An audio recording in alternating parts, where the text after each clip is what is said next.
বাংলাদেশের 52 আন্দোলন, 69 গণ আন্দোলন, স্বাধীনতা, এটা পার্সোনাল কোনো কারণে নষ্ট করবেন না।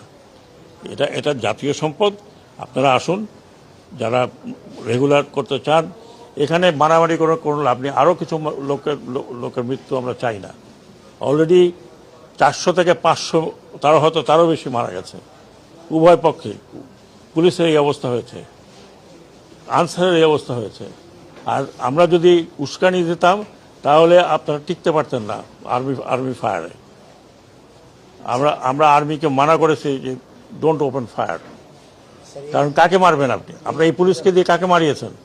পুলিশকে দিয়ে মারিয়েছেন আপনার সন্তানকে।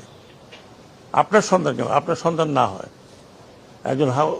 একজন পুলিশের যে সদস্য কি বললেন যে স্যার কটা গুলি লাগে একটা ছেলেকে, তার ছেলের লাশ। এটা করবেন না, অনুরোধ করছি। প্ররোচনায় আসেন না, ব্যক্তিগত স্বার্থে আপনারা এত বড় একটা দলকে নষ্ট করেন না। এটা আমাদের প্রাইড ছিল,